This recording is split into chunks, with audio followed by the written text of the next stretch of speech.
વડોદરા શહેરની અંદર અકસ્માતો જાણે કે અટકવાનું નામ જ નથી લઈ રહ્યા। અકસ્માતો રોકવા માટે તંત્ર જાણે ગંભીર ન હોય તેવું લાગી રહ્યું છે। વડોદરા શહેરમાં ટ્રાફિકની અવ્યવસ્થાના કારણે પણ રસ્તા ઉપર અકસ્માતોની સંખ્યા સતત વધી રહી છે।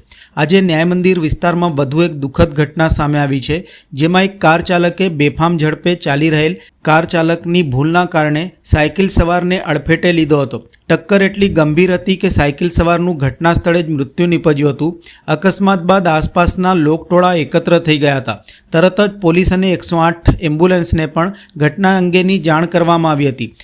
પોલીસ દ્વારા કાર ડ્રાઈવરને પકડી પાડ્યો હતો અને આ મામલે વધુ તપાસ શરૂ કરી હતી। મૃતકની ઓળખ માટે પણ કાર્યવાહી કરવામાં આવી રહી છે। શહેરમાં વધી રહેલા આવા અકસ્માતો સામે તંત્ર દ્વારા તાત્કાલિક પગલાં ભરવાની જરૂરિયાતો ઊભી થઈ છે।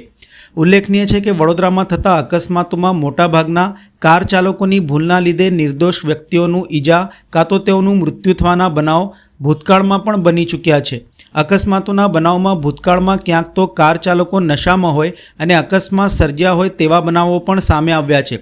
નશાબંધીનો કાયદો કડક પાલન થતું નથી તેવા પણ આક્ષેપો થઈ રહ્યા છે। થોડા દિવસ પૂર્વે તરસાલી વિસ્તારમાં પણ એક સાયકલ સવારને રિક્ષાએ અડફેટે લેતા સાયકલ સવારનું મૃત્યુ નીપજ્યું હતું। ત્યારે આજે ન્યાય મંદિર વિસ્તારમાં એક સાયકલ સવારનું કારની અડફેટે આવતા મૃત્યુ નીપજ્યું છે।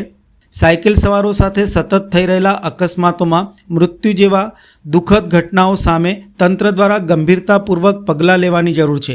રસ્તાઓ ઉપર સાયકલ સવારો માટે અલગ ટ્રેકનું આયોજન અને નિર્માણ થવું જોઈએ, જેથી તેમનું સાવધાનીપૂર્વક સંચાલન થઈ શકે અને આવી દુર્ઘટનાઓને ટાળી શકાય। સુરક્ષિત અને સુવ્યવસ્થિત ટ્રાફિક વ્યવસ્થા માટે આવા પગલાં અનિવાર્ય બની ગયા છે। શહેરમાં અકસ્માતો થતાં અટકાવવા ટ્રાફિક પોલીસ તથા વડોદરા પાલિકાનું તંત્ર દ્વારા ગંભીર રીતે વિચારી યોગ્ય આયોજનો પગલાં લેવા જોઈએ તે પણ જરૂરી બન્યું છે। ન્યાય મંદિર વિસ્તારમાં થયેલ અકસ્માતના બનાવમાં મળતી પ્રાથમિક માહિતી અનુસાર સાયકલ સવાર મરનાર વ્યક્તિનું નામ મહેશભાઈ વસાવા હોવાનું સામે આવ્યું છે।